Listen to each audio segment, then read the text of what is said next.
Indian വിമാനങ്ങൾക്ക് വ്യോമാതിർത്തി നിഷേധിച്ചതോടെ പാകിസ്ഥാന്റെ വരുമാനത്തിൽ വൻ ഇടിവ് സംഭവിച്ചതായി റിപ്പോർട്ട്. 2 മാസത്തിനുള്ളിൽ 126 കോടി രൂപയുടെ $14.39 മില്യൺ നഷ്ടം പാകിസ്ഥാൻ സമ്പദ്വ്യവസ്ഥയ്ക്ക് സംഭവിച്ചതായി രാജ്യാന്തര മാധ്യമങ്ങൾ റിപ്പോർട്ട് ചെയ്തു. ഏപ്രിൽ 23-ന് ഇന്ത്യ സിന്ധു നദീ ജലക്കരാർ റദ്ദാക്കിയതിനു പിന്നാലെയാണ് ഇന്ത്യൻ വിമാനങ്ങൾക്ക് പാകിസ്ഥാൻ വ്യോമാതിർത്തി നിഷേധിച്ചത്. പാകിസ്ഥാന്റെ നടപടി പ്രതിദിനം 100 മുതൽ 150 വരെ ഇന്ത്യൻ വിമാനങ്ങളുടെ സർവീസിനെയാണ് ബാധിക്കുന്നത്. നഷ്ടം സംഭവിച്ച കാര്യം പാകിസ്ഥാൻ പ്രതിരോധ മന്ത്രി തന്നെയാണ് ദേശീയ അസംബ്ലിയിൽ അറിയിച്ചത്. മൊത്തം വ്യോമഗതാഗതത്തിൽ 20% ഇടിവുണ്ടായതോടെ ഓവർഫ്ലൈയിംഗ് ഫീസിൽ നിന്നുള്ള വരുമാനവും പാകിസ്ഥാന് കുറഞ്ഞിട്ടുണ്ട്. സാമ്പത്തിക തിരിച്ചടികൾക്കിടയിലും ഇന്ത്യൻ വിമാനങ്ങൾക്കുള്ള വ്യോമപാത അടച്ചിടുന്നത് 1 മാസത്തേക്ക് കൂടി പാകിസ്ഥാൻ നീട്ടി.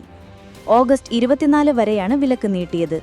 പാകിസ്ഥാൻ വിമാനങ്ങൾക്ക് ഇന്ത്യൻ വ്യോമാതിർത്തിയിൽ പ്രവേശിക്കുന്നതിനുള്ള വിലക്ക് ഓഗസ്റ്റ് 23 വരെ ഇന്ത്യയും നീട്ടിയിട്ടുണ്ട്.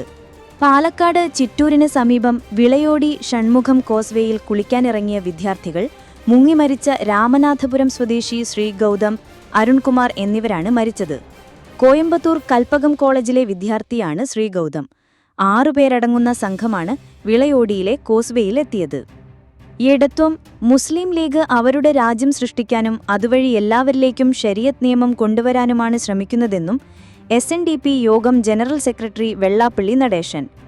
എടത്വയിൽ നടന്ന മേഖലാ സമ്മേളനത്തിൽ പ്രസംഗിക്കുകയായിരുന്നു വെള്ളാപ്പള്ളി. കോൺഗ്രസ് എന്നും മുസ്ലിം ലീഗിന്റെ പുറകെയാണ് നടക്കുന്നത്. മുസ്ലിം ലീഗെന്ന ഊന്നുവടിയില്ലാതെ കോൺഗ്രസിന് മുന്നോട്ടു പോകാനാകില്ലെന്നും വെള്ളാപ്പള്ളി പറഞ്ഞു. മലപ്പുറത്ത് മുസ്ലിം ആധിപത്യമുള്ള സ്ഥലത്ത് നോമ്പുകാലത്ത് ഒരു പെട്ടിക്കട പോലും പ്രവർത്തിക്കാൻ അനുവദിക്കുന്നില്ല. എന്നും വോട്ട് ബാങ്ക് കാട്ടി ഭരിക്കുന്ന സർക്കാരുകളെ ഭീഷണിപ്പെടുത്തുന്ന നടപടിയാണ് മുസ്ലിം വിഭാഗം സ്വീകരിക്കുന്നത്. കാലാകാലമായി കുട്ടനാട്ടുകാരുടെ വോട്ട് വാങ്ങിക്കുന്നവർക്ക് കുട്ടനാട്ടുകാരെ ആവശ്യമില്ല, സംഘടിതമായി ഒത്തുചേർന്നാൽ മാത്രമേ സമുദായത്തിന് അർഹമായത് വാങ്ങിയെടുക്കാൻ പറ്റുകയുള്ളൂ എന്നും വെള്ളാപ്പള്ളി നടേശൻ പറഞ്ഞു. തിരുവനന്തപുരം അമ്പൂരിൽ നിന്ന് മയക്കുവെടിവെച്ച് പിടികൂടിയ പുലി ചത്തു. ഇന്നലെ നെയ്യാറിലെ പരിചരണ കേന്ദ്രത്തിലേക്കാണ് പുലിയെ മാറ്റിയത്. പുലിയെ നിരീക്ഷിക്കാനായി 2 വാച്ചർമാരെയും നിയോഗിച്ചിരുന്നു. എന്നാൽ ഇന്ന് ഉച്ചയോടെ പുലിയെ കൂട്ടിനുള്ളിൽ ചത്ത നിലയിൽ കണ്ടെത്തുകയായിരുന്നു. റബ്ബർ ടാപ്പിങ്ങിന് പോയ പ്രദേശവാസിയാണ് കാട്ടുവള്ളിയിൽ കുരുങ്ങിയ നിലയിൽ ഇന്നലെ പുലിയെ കണ്ടത്. തുടർന്ന് വനപാലകരും RRT സംഘവും പുലിയെ മയക്കുവെടിവെച്ച് പിടികൂടുകയായിരുന്നു. കഴിഞ്ഞ 6 വർഷമായി ഒരു തിരഞ്ഞെടുപ്പിലും മത്സരിക്കാത്ത പാർട്ടികളുടെ രജിസ്ട്രേഷൻ കൂട്ടത്തോടെ റദ്ദാക്കി കേന്ദ്ര തിരഞ്ഞെടുപ്പ് കമ്മീഷൻ. ദേശീയ തലത്തിൽ അംഗീകാരമില്ലാത്ത 334 രാഷ്ട്രീയ പാർട്ടികൾക്കെതിരെയാണ് നടപടി. ഇതിൽ കേരളത്തിൽ നിന്നുള്ള 6 പാർട്ടികളും ഉൾപ്പെടുന്നുണ്ട്. തിരഞ്ഞെടുപ്പ് സംവിധാനത്തിന്റെ ശുദ്ധീകരണത്തിന്റെ ഭാഗമായാണ് നടപടിയെന്ന് കേന്ദ്ര തിരഞ്ഞെടുപ്പ് കമ്മീഷൻ വ്യക്തമാക്കി. ഉത്തർപ്രദേശിൽ മാത്രം 115 പാർട്ടികളുടെ രജിസ്ട്രേഷനാണ് റദ്ദാക്കിയിരിക്കുന്നത്. ഇനി വരും ദിവസങ്ങളിലും സമാനമായ നടപടി ഉണ്ടാകുമെന്നാണ് റിപ്പോർട്ടുകൾ. കേരളത്തിൽ നിന്ന് ദേശീയ Praja socialist party, national democratic party, secular, Netaji Adarsh party, revolutionary socialist party of India Marxist, RSPB, secular Republican democratic party, socialist Republican party തുടങ്ങിയവയുടെ രജിസ്ട്രേഷനാണ് റദ്ദാക്കിയിരിക്കുന്നത്.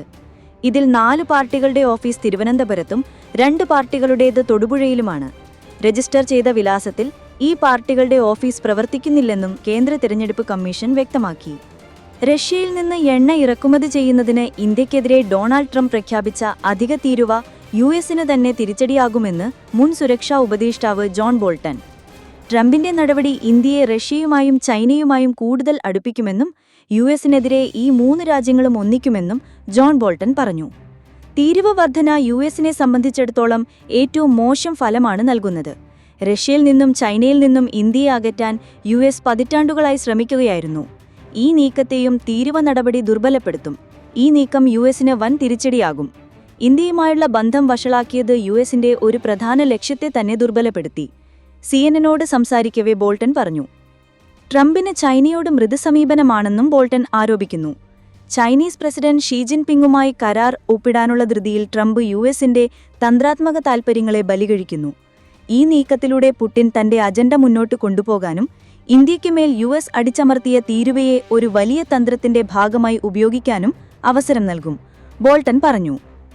ജ്യോതിഷിമാരുടെ വീട്ടിൽ പോകുന്നതൊക്കെ സാധാരണമല്ലേ എന്ന് CPM നേതാവ് AK ബാലൻ ചോദിച്ചു. CPMലെ ജ്യോതിഷ വിവാദത്തിൽ സംസാരിക്കുകയായിരുന്നു അദ്ദേഹം.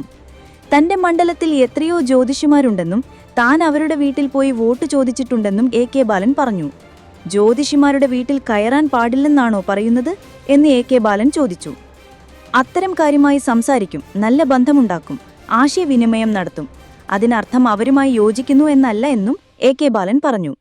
CPMലെ ജ്യോതിഷ വിവാദം നിഷേധിച്ച് സംസ്ഥാന സെക്രട്ടറി MV ഗോവിന്ദൻ രംഗത്തെത്തിയിരുന്നു. സംസ്ഥാന സമിതിയിൽ അത്തരമൊരു വിമർശനമുയർന്നിട്ടില്ല.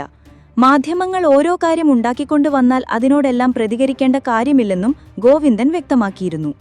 CPM നേതാക്കൾ എന്തിനാണ് അടിക്കടി ജ്യോതിഷിമാരെ കാണാൻ പോകുന്നതെന്ന സംസ്ഥാന കമ്മിറ്റി യോഗത്തിൽ ചോദ്യമുയർന്ന വാർത്തയോട് പ്രതികരിക്കുകയായിരുന്നു അദ്ദേഹം.